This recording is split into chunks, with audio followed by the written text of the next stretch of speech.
and she is a medical professional who has insight on information that you're going to want to hear. Just go right ahead, Tina. Tell us what you've learned. Okay.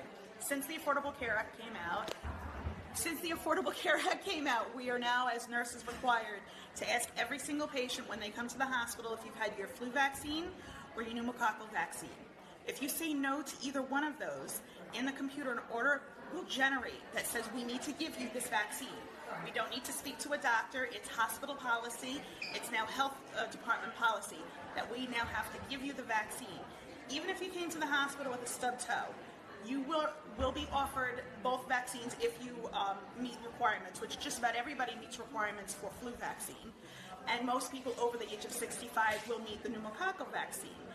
Even if you come to the hospital with a stubbed toe, you are going to be given this vaccine. You have the right to say no.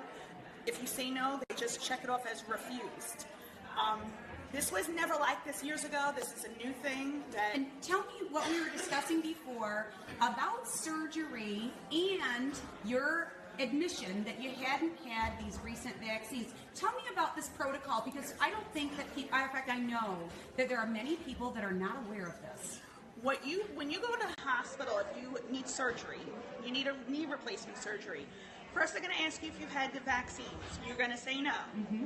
Then they're going to say, well, you need to sign this consent. If you're going to have surgery, you need to sign a consent. In the consent, there's a word called biogenics. If you sign the consent saying, I consent for you to give me biogenics, that basically means that they can give you anything that they deem necessary, including vaccines.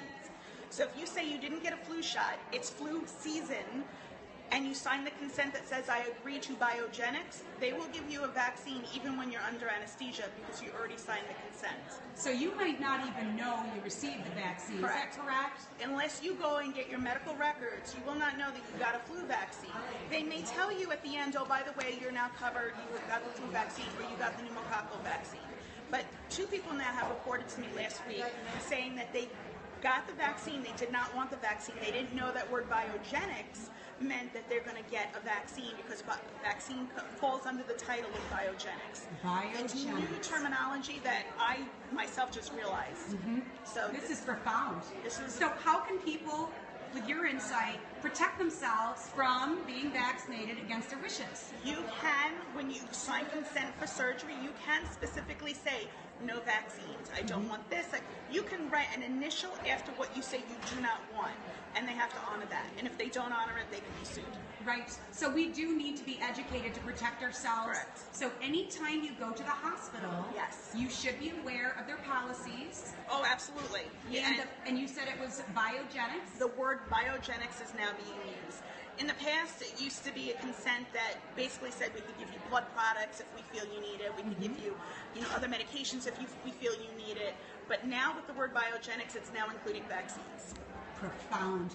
Thank you so much for sharing your truth with us, because this is information that's absolutely going to be saving lives and making a big difference. Thank you so much. No problem.